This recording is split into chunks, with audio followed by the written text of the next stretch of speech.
Yunnan, China, April 17, 2023.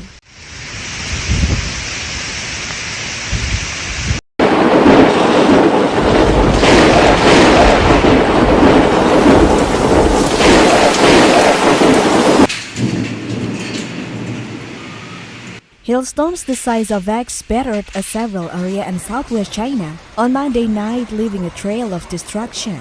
Residents in Sanxiong, Jiaotong City in Yunnan province are facing ruin after a freak thunderstorms led to a sudden downpour of icy hail at about 7 p.m. local time.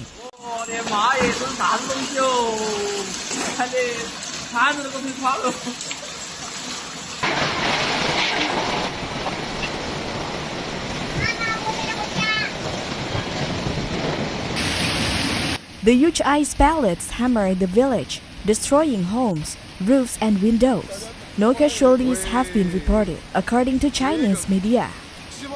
Roofs, windows, and roads all sustained damage during a few minutes storm. One clip shows the roofs of many of the residents' houses badly damaged after being hit by a large chunk of ice.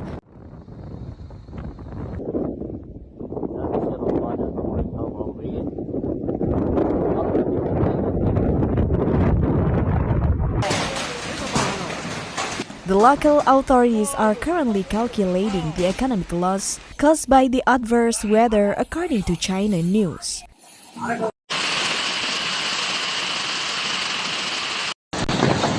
冰雹下冰雹了，